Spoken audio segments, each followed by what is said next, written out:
And now, give it up for Miss Mailia. Good evening, everyone. It's crazy to be back up on stage again so soon, but here I am.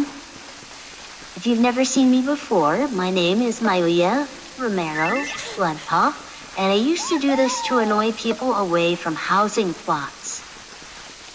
Someone liked it so much they started paying me, which just goes to show that success is random, dumb luck. So, as with before, I'd thank everyone to turn off their tombstones and emote notifications so we don't clog up the chat. Beyond that, I love to hear, cheer, laugh, and chuckle.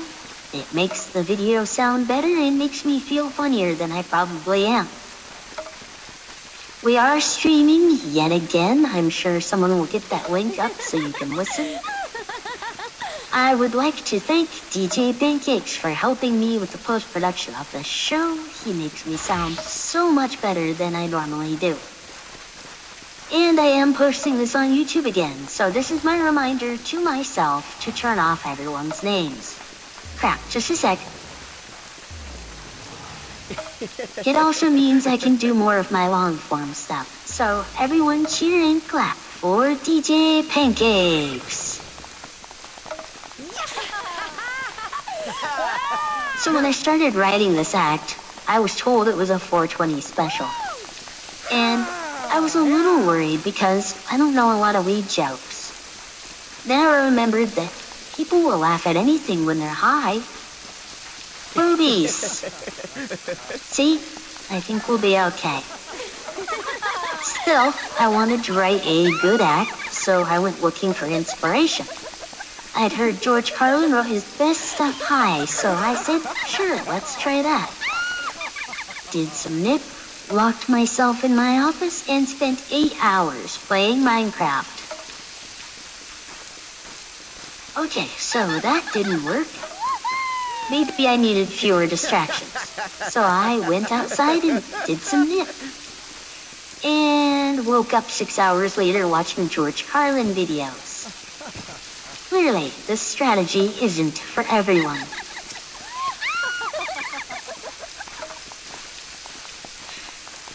Got a new expansion coming up though, isn't that exciting?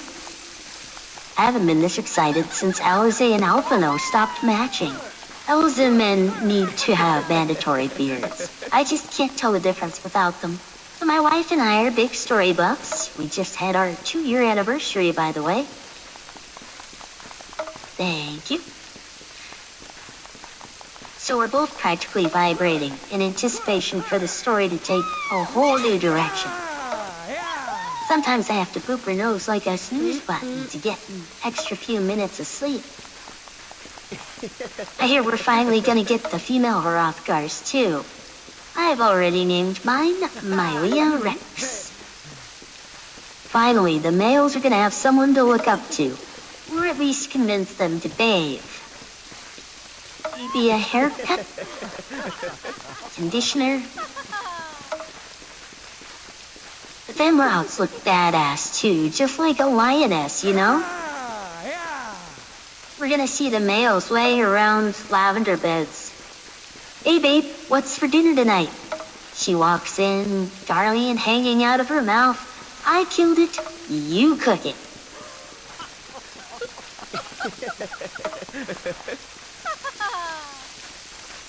So we get 2 new DPS jobs, which means there's gonna be a lot of demand for tanks and healers. I think the tanks are gonna be okay, but the healers are gonna need a raise. The new DPS jobs are Viper and Pictomancer. Viper looks pretty straightforward. Pictomancer is a little sketchy.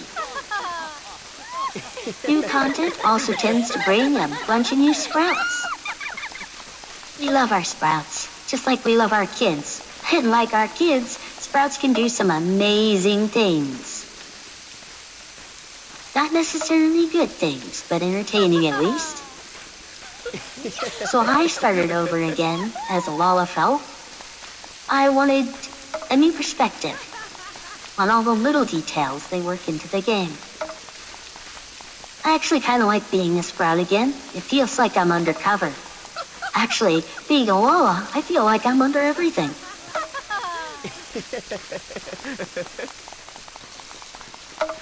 So with the new expansion, the world gets a fresh supply of sprouts.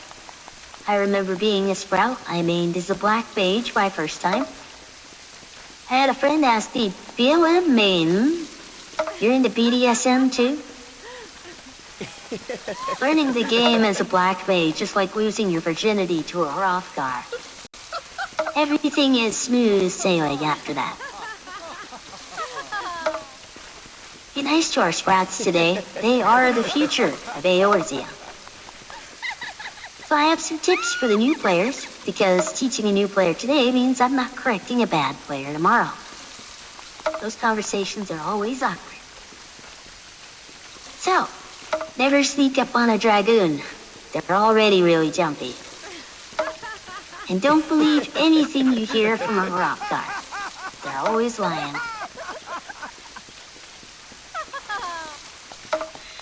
If you ever get lost, ask a miner for directions. They know the lay of the land. What do Lalas call elephants? Ladders. The elephants call llamas. Stools. When is a necromancer not the bad guy? When she just wants to raise a family in peace. I don't feel that Lalas make good culinarians. Stakes are just too high. We had Lala culinarian at, my winery, actually. Unfortunately, she was not up to the task. Friends all know that I love to decorate. Anya says I should have been a dancer main because I like to cut a rug. I think she just likes the outfits.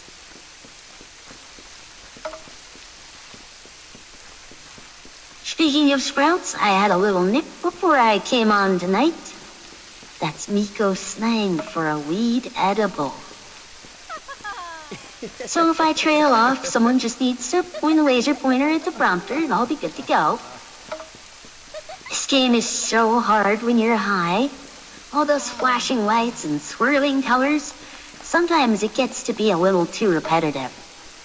One time I watched the opening sequence like a dozen times before I realized I wasn't actually playing. I don't smoke nip anymore. I dropped a lit joint on my favorite shirt and it made a pothole. Everyone that laughed at that one, now I know that you're high. Here's another classic. How do you get a one-armed stoner out of a tree? You wave. What do you call a stoned Lalafell? Baked Papato. I know. Too easy. The first time I got high, I was in Britannia. It was a lovely day. The birds were singing, the RMT scammers were shouting. Don't follow those links, guys. They're like the Nigerian princes of the fairies. I'm still expecting them to call me about my Chocobo's extended warranty. You know, I turned 40 this year. It's such a humbling age. My team the other day was telling me that all I do is play video games. I shot back, and I post them on YouTube. I think the hardest thing about being a parent is convincing your kids that you used to be cool. I used to fly in Chinook helicopters. Now I drive a Jeep Cherokee. My friends tell me that's just a minivan in denial. You guys let me trail off. So I decided to climb a tree so I could be high while I was high. It was funny at the time. A Lalafell walks up to the base of the tree and says, "Hey cat, can I join you?" I said sure, the more the merrier. After a while, the Lala says he's got dry mouth and he's gonna go get a drink. And at this point, I'm not even paying attention. The Lala walks past the Rogadine in the same shirt, and the Ro asks, "Whoa, how high are you?" The Lala replies, No, it's hi, how are you? And how high can I really be? I'm like 3 feet tall. Anyway, there's this Miko sharing spliffs in a tree over yonder. Oh, neat, I gotta see this. So the row comes to the base of the tree and says, "Hey, cat." I do a double take. "Whoa, dude, how much water did you drink?" So the 3 of us decided to team up for a quick rooley. Throw a smile at done. Remember, I'm high at this point. For those of you who know, you can imagine why this might be a problem. For those of you who don't, I will spell it out without spoiling anything. Imagine a dungeon with lots of stairs, bright lights, and moving parts. And I'm healing, and my tank is 3 feet tall. Pretty sure I failed to live up to his expectations. Yeah, we wiped. In my defense, we had a summoner, and I got distracted.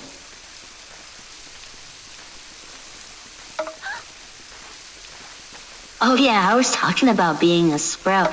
You guys let me trail off again. Who was in charge of the laser pointer? So yeah, I'm undercover, playing a tank, and I can tell the seasoned healers from the sprouts. The seasoned healers say, "Oh wow, this sprout knows what she's doing." The sprouts say, "Wait for me." I was playing Red Mage the other day and I accidentally jumped backwards out of the boss arena. The Dragoon shouted at me, "Hey, that's my thing," and jumped after me to tell me what for. So I work with animals now, but I'm not what anyone would call lovey-dovey. But I can't exactly say what I want to or I'll get in trouble. So tonight I'd like to get a few things off my chest. Your dog is an asshole. Not yours. It's just something I never get to say. This lady was bragging to me today that her dog's food is all natural. Arsenic is all natural. The guy said to me the other day, "My dog's so rambunctious, isn't he?" Yeah. When are you gonna get around to domesticating him? And to the farmer's dog, that obnoxious ad that says no living being should eat processed food for every meal of their life. Dude, if you're an American, your meals are all processed. And while I'm channeling George Carlin about all these kids wearing pajamas to school, knock it off. The kids are going to school to get chewed up so that corporations can swallow them whole. It's not supposed to be comfortable. It's a job, not a sleepover. So I think at this point it's clear that the nip has kicked in. Looks like a few people may have joined me. I hope you all had a good time. Remember when you go back out into the world to nurture our sprouts. They are our future, after all. And if your sprout tank is a Lalafell that seems to be just standing there, staring off into the void, don't yell at me. Just point a laser pointer at the next pack and I will get right in there. Thank you all for coming. Please remember to like and subscribe, spay and neuter your pets and family members. До свидания.